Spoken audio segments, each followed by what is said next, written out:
Saturday, November the 18th. Prayer gives us a God's eye view.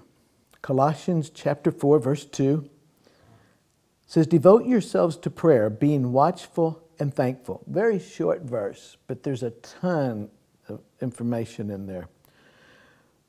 When we pray, we're seeking to see things from God's point of view.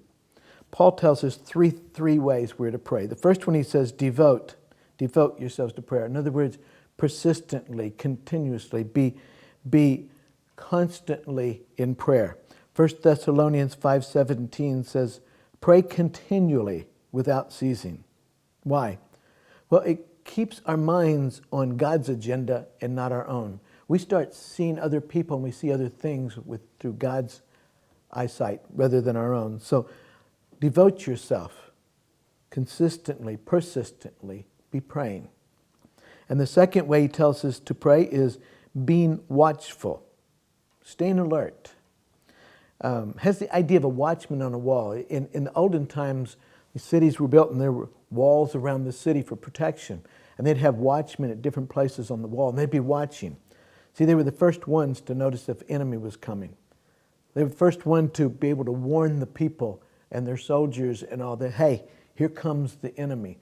They were watching and they could alert and they could help people to prepare. Well, as we pray and we're watchful, we can be the first to see God working in this area or God working in that person or whatever it is that God may be doing. If we're being watchful, we can see something happening maybe before anybody else does. Be devoted or persistently in prayer, be watchful, and then be thankful.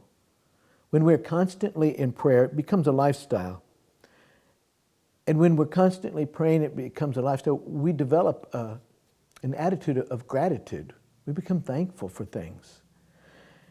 We see so much more to be thankful for. There are always things that are going to go wrong, always things that are difficult in life. But even in those times, there are things that we can be thankful for. I'm just amazed when I watch people who are suffering, but yet they're thankful. There was a man who was in a Soviet prison camp years ago. One day he was praying with his eyes closed when a fellow prisoner noticed him and says with ridicule, "Prayers won't help you get out of here." And opening his eyes, the man says, "I do not pray to get out of prison, but to do the will of God." Wow. Can you think of that? You're in prison, in a miserable place. And he's praying, "God, I want to do your will today." I think I'd have been praying to get out of prison. But he was praying, "God, I want to do your will. If this is where you have me, I want to do your will. If you get me out of prison, I want to do your will. But wherever you have me, I want to do your will." So can you and I pray with God's eye view today? God, wherever you have me, I just want to do your will. Can we be content with that? Because that's what God calls us to. And it's amazing how our attitude will change. It's amazing how our view will change when we see things from God's eye view. Have a good weekend.